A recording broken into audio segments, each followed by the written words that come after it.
think the number one team, obviously, that our friends and colleagues have been talking about for sure is what the Lions have been doing. And it hasn't been a whole lot of much. And I'll tell you what, I love it. And here's why. We haven't signed any big time caliber players to like huge multi-million-dollar contract, multi-year lockup guys.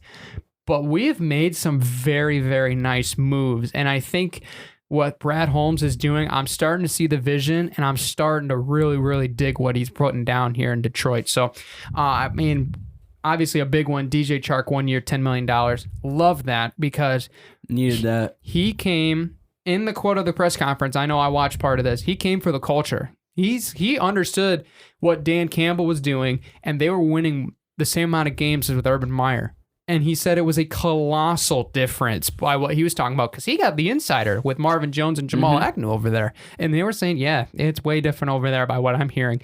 And the reality of it is them recognizing it, boom, that's a home run. You already have the culture established. That's going to bring players to Detroit, the more wins we get every year, and the more we get this culture that's set up, we get these extra players developed, we're going to win more games, and that's going to get us to a position now where we can be in a spot like the Chargers, we can get in a spot like Denver, where we can make these big moves, and we can start actually making a push.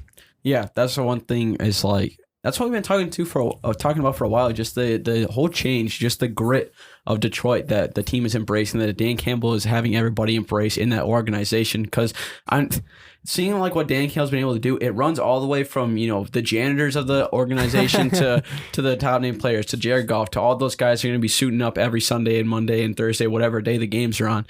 Like when you have players like that who are coming and say, I love the culture here. Like, that's the reason I'm here. And you see that, like, that's kind of getting spread out throughout the whole league. A lot of these players that are looking for places where they might want to play, and they might say, I want to be at a place where winning is valued, but winning by, you know, playing hard and digging deep and going back to the way football is, like, supposed to be played.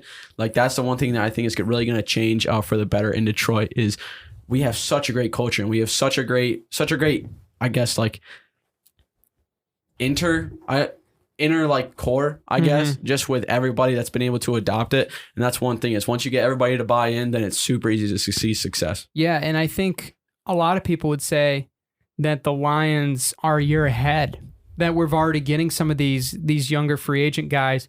Mike Hughes coming over from Kansas City, that's a huge asset. Chris Board coming over. Those guys will compete for starting jobs with some of our young players and being able to even mentor them to get them 2 years ahead in development as well. And I think this is the biggest thing to me. We look at all these guys that we've added to this franchise over the last year in the draft or in free agency or whatever.